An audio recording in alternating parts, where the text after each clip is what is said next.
नमस्कार, आप देख रहे हैं DTN RST। नगीना सांसद चंद्रशेखर आजाद ने उत्तर प्रदेश के हापुड़ में जनसभा को संबोधित करते हुए कहा कि भारत पाकिस्तान के बीच जो युद्ध हुआ उनमें जो शहीद हुए या आम नागरिक हो या शहीदों के लिए मेरे मन में अपार श्रद्धा, मैं श्रद्धांजलि देता हूं। और भरी सभा में नगीना सांसद ने भारतीय सेना जिंदाबाद के नारे लगाए। पेश एक रिपोर्ट।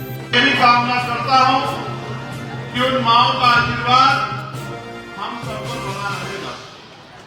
मैं अपनी प्यारी छोटी बहनों का, प्यारे साथियों का, नौजवान भाइयों का, सम्मानित मुझसे बड़े पार्टी के कार्यकर्ता नेताओं का भी आभार प्रकट करता हूं। मैं मीडिया के भाइयों का भी दिल से आभार प्रकट करता हूं और सुरक्षा के साथियों का भी, पुलिस के भाइयों का भी आभार प्रकट करता हूं। प्यारे साथियों, देश में किस तरह के हालात हैं, मैं अपनी बात को शुरू करने से पहले जिन भाइयों ने, चाहे वो सेना के जवान रहे हों या भारत के नागरिक जिनकी जान की हानि हमें अभी पाकिस्तान के साथ जो युद्ध हुआ, जो हालात बने, जिनकी जान गई है, उन 26 परिवारों को जिनको पहलगाम में जिनके खून को जो है आतंकवादियों ने गिराने का काम किया, मैं उन सभी परिवारों के प्रति भी अपनी श्रद्धांजलि भेंट करता हूं। और मैं महापुरुषों से प्रार्थना करता हूं कि महापुरुषों का आशीर्वाद उनके परिवार पर रहे और उनको दुख को सहने की मुक्ति मिले। मैं जो शहीद हुए हैं दुश्मन की गोली से, चाहे आम नागरिक हो या शहीद जवान हो, शहीद जवानों के लिए तो मेरे मन में अपार श्रद्धा है, क्योंकि मैं मानता हूं कि वो जिस तरह से अपनी जान की बाजी बॉर्डर पर लगाते हैं, उन्हीं की वजह से हम चैन से यहां घर में सो पाते हैं।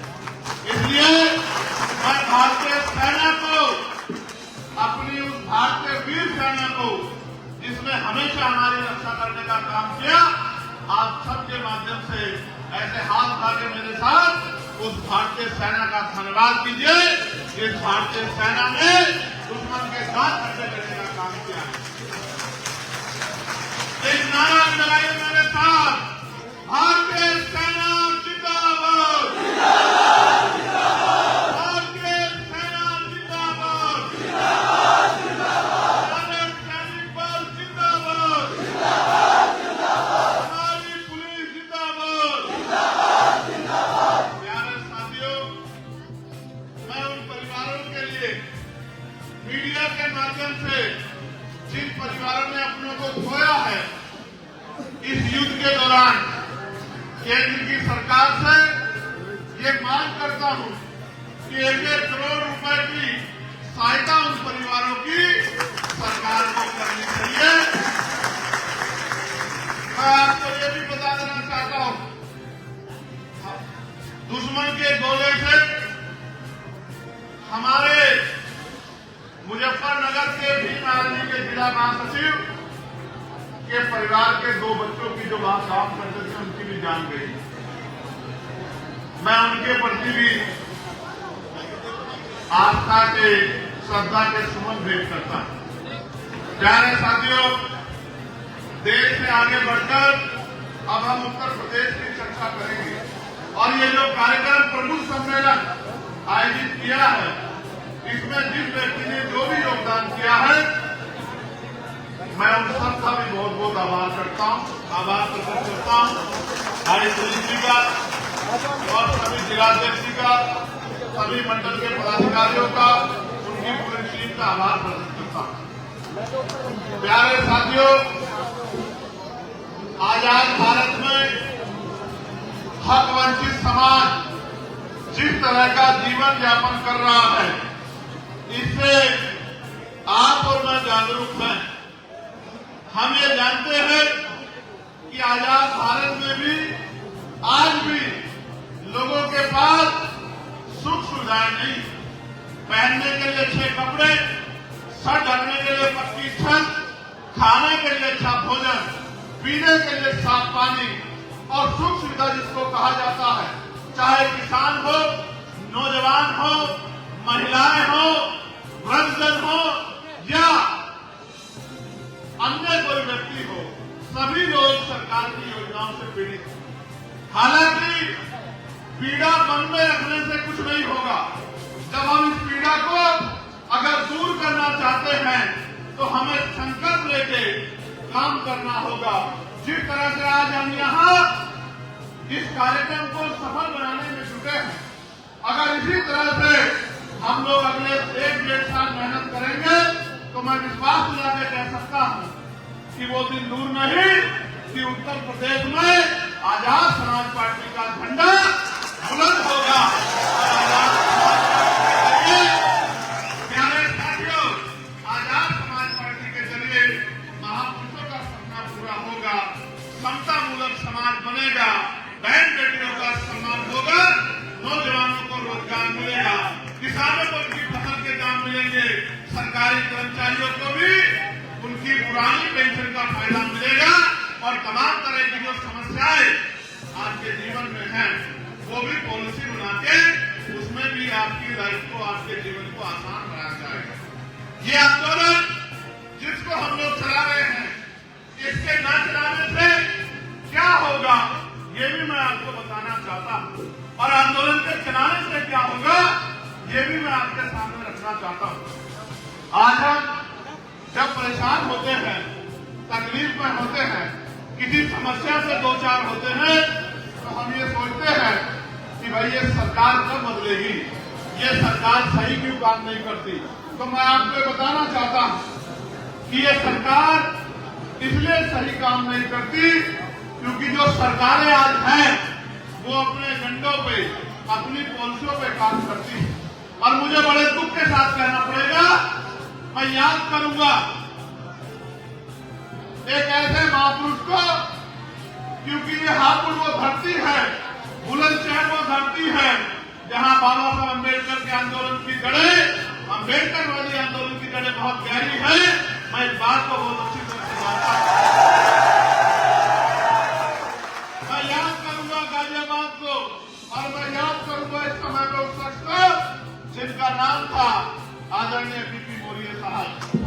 मैं बड़ी जिम्मेदारी से कह रहा हूं, अगर उत्तर भारत में माननीय काशीराम साहब से पहले अगर डॉक्टर बाबा साहब अम्बेडकर के आंदोलन की जड़ों को गहराई में पहुंचाने का काम किया, समाज को जागरूक करने का काम किया, समाज को संगठित करने का काम किया, समाज को इस आंदोलन के लिए तैयार करने का काम किया, तो वो आदरणीय बीपी सिंह मौर्य साहब थे। और मैं इसलिए उसकी दिल से इज्जत करता हूं कि उन्होंने, हालांकि बाद में क्या सिचुएशन रही इससे मुझे कोई फर्क नहीं पड़ता, लेकिन मेरे याद है कि उन्होंने चैलेंज कर करके जो है अपने लोगों के सम्मान की रक्षा करने का काम किया, उनकी आवाज को बुलंद करने का काम किया। और एक वो भी समय था जब उनकी रैलियां होती थी तो मैदान छोटे पड़ जाते थे, जब उनकी रैलियां होती थी तो जिधर तक दिखाई देता था नीला झंडा दिखाई देता था। आज तो हम लोग पिछले 2014 से अब तक प्रयास कर रहे हैं और धीरे धीरे हमारी बात भी आगे बढ़ रही है। प्यारे साथियों, मैं आपसे कह रहा था कि अगर आंदोलन नहीं चलेगा तो क्या होगा।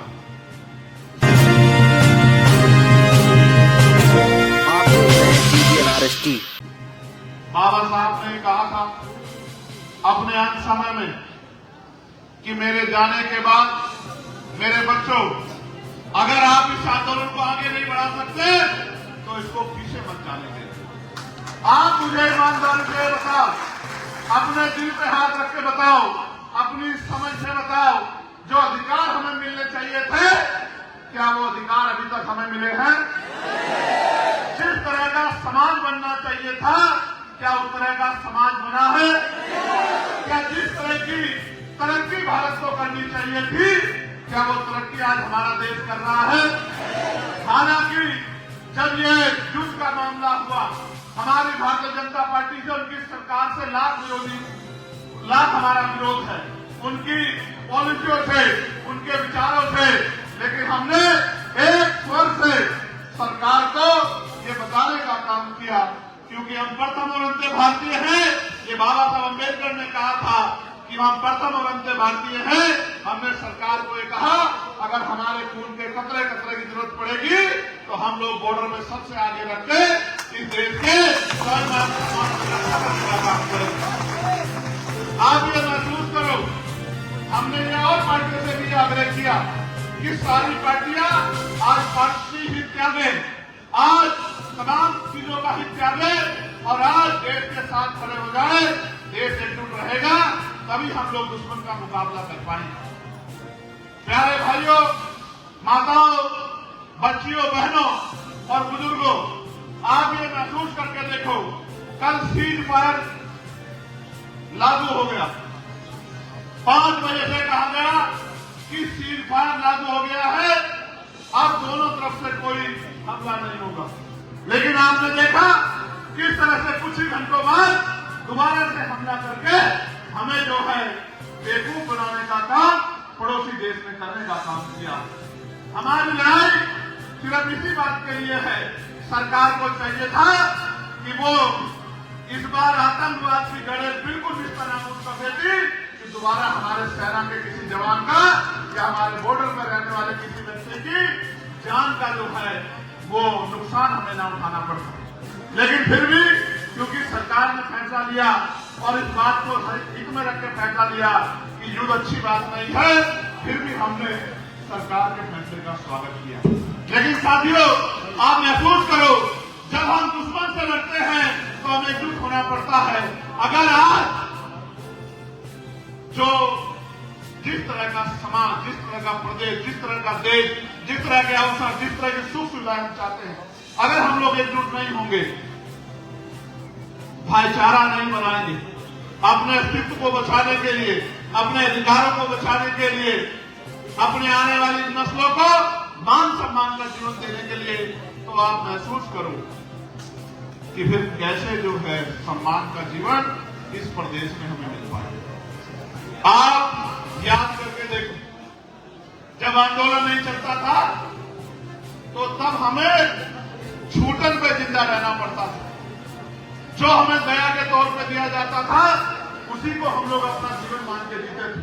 फिर आंदोलन चला, देश आजाद हुआ, देश में संविधान लागू हुआ और फिर हमें संविधान में अधिकार मिले और आज उन्हीं अधिकारों की वजह से आप और मैं सम्मान का जीवन जीने के लिए संघर्ष कर रहे हैं।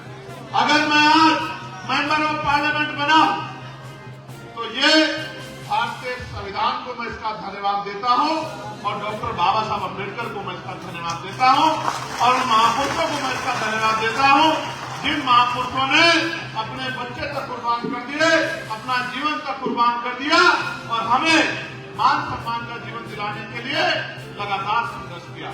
प्यारे साथियों, आंदोलन चलेगा तो ताकत बनेगी, आंदोलन चलेगा तो शक्ति बनेगी, शक्ति बनेगी तो समस्याओं का समाधान होगा और अगर समस्याओं का समाधान नहीं चाहिए फिर आंदोलन चलाने की जरूरत नहीं। मानव काशीराम साहब कहा करते थे कि मुर्दा लोग मिशन नहीं चलाते और जिंदा लोग मिशन को रुकने नहीं देते। जो नौजवान इधर उधर ना समझी में तमाम तरह के जो है ऐसे संगठन जो समाज का भाईचारा तोड़ते हैं उन संगठनों का हिस्सा बन के और ऐसी गतिविधियों में शामिल होते थे जो देश के लिए नुकसानदायक है। आज भीम आर्मी के जरिए वही नौजवान महापुरुषों के विचारधारा का झंडा उठा के बाबा साहब अम्बेडकर के सपनों को पूरा करने के लिए पूरे देश में निकला हुआ है। उसका उदाहरण मैं भी हूं और उसका उदाहरण आप सब लोग भी हैं। आज आपके घरों में 4 साल का 5 साल का बच्चा भी 6 7 साल का बच्चा भी बताओ क्या भी बोलता है नहीं बोलता बताओ बताओ वो बाबा साहब को मानता है नहीं मानता है। अब अगर आपने बस थोड़ी सी मदद मेरी और कर दी तो मैं आपको भरोसे से बताता हूं कि जो सपना आजादी के परवानों ने देखा था, जो सपना हमारे महापुरुषों ने देखा था, जो सपना संविधान के निर्माताओं ने देखा था, वैसा देश भी बनेगा। कैसा? जहां जाति के आधार पर कोई गैर बराबरी नहीं है, जहां धर्म के आधार पर कोई जुर्म जाति नहीं होगी, कोई गैर बराबरी नहीं होगी, जहां कोई छोटा बड़ा नहीं होगा, सब लोग बराबर होंगे, जहां सबको खाने के लिए अन्न की, पहनने के लिए तन ढकने के लिए कपड़े, सर ढकने के लिए छत की, पीने के लिए साफ पानी की और तमाम तरह की वो सुख सुविधा जिसका अधिकार भारतीय संविधान हमें देता है, वो मिलने का काम होगा। ये तभी संभव है जब आपकी ताकत बनेगी और आप भरोसा करके इस लड़ाई को लड़ने की ताकत आजाद समाज पार्टी काशीराम और अपने भाई बेटे चंद्रशेखर आजाद को दोगे, तभी जाके वो अधूरा सपना पूरा होगा जिस सपने की कल्पना आप लोग दिलो दिमाग में करते हैं। मैं आपसे पूछना भी चाहता हूँ, कहना भी चाहता हूँ, आप ये बताओ, हमारी माए बहनें बैठी हैं, यहां भी बैठी है, पीछे भी बैठी है, जरा एक बार मुझे हाथ उठा के बताओ, जिन्होंने हवाई जहाज का सफर किया हो वो एक बार जरा हाथ खड़ा करके दिखा दे। जिन्होंने हवाई जहाज का सफर किया हो वो बहने माए हाथ खड़ा करके एक बार मुझे दिखा दे। और मैं मीडिया को भी दिखाना चाहता हूं कि महिलाओं के नाम से हाथ देख के आपको आइडिया लगाना चाहिए कि इस देश में महिलाएं आज की तरक्की प्राप्त नहीं कर सकती है जिस तरक्की का सपना डॉक्टर बाबा साहब अम्बेडकर ने देखा है। मैं पूछना चाहता हूं सरकारों से, क्या ये सुख सुविधा अधिकार अमीरों के लिए है क्या गरीबों गरीब महिलाओं का, इन कमजोर वर्गों की बहन बेटियों का कोई सपना नहीं है, इनके जीवन की कोई इच्छा नहीं है? ऐसा क्यों है? प्रधानमंत्री तो कहते थे कि हवाई चप्पल वाला हवाई जहाज का सफर करेगा, यहाँ तो हवाई चप्पल वाले रोटी रोटी के लिए परेशान है और कोई पूछने वाला नहीं है। इसलिए मैंने आपको आपके सामने बताया कि आज भी कितनी गैर बराबरी है।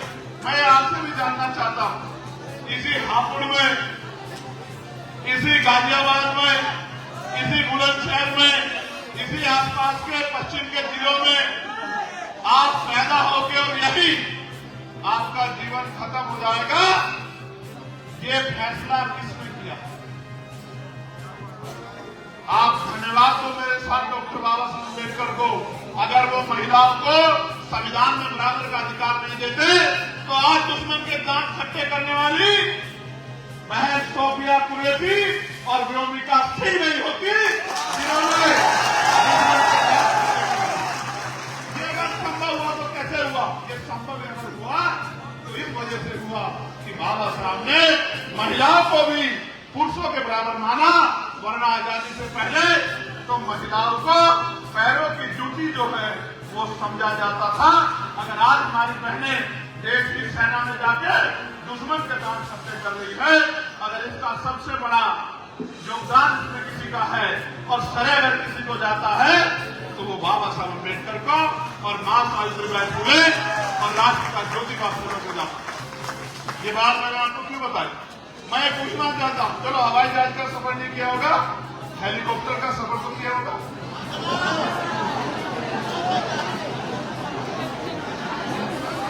हेलीकॉप्टर का भी किया। चलो तो छोड़ो, तो आपने एसी वाली रेलगाड़ी का सफर तो किया होगा। एसी वाली रेलगाड़ी का सफर करने वाली मेरी 3-4 माएं हैं और मैं लिख के देता हूं, ये भी वो माएं हैं जिनके बच्चे नौकरी में लगे हैं या जिनका परिवार से कोई आदमी नौकरी में है, जिन्होंने अपनी माओ को सरकारी रेलगाड़ी में बिठाने का काम किया, इसी वाले रेल में बिठाने का काम। प्यारे साथियों, मैं क्यों पूछ रहा हूं?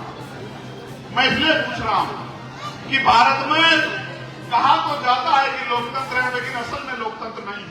मैं इस बात का उदाहरण आपको दूंगा कि लोकतंत्र नहीं है, लोकतंत्र नहीं है। उदाहरण आपको दूंगा, मैं आपको बताना चाहता हूं, आप अब आने वाले समय में आपके गांव में प्रधानी का चुनाव होगा, जिला पंचायत का चुनाव होगा, बीडीसी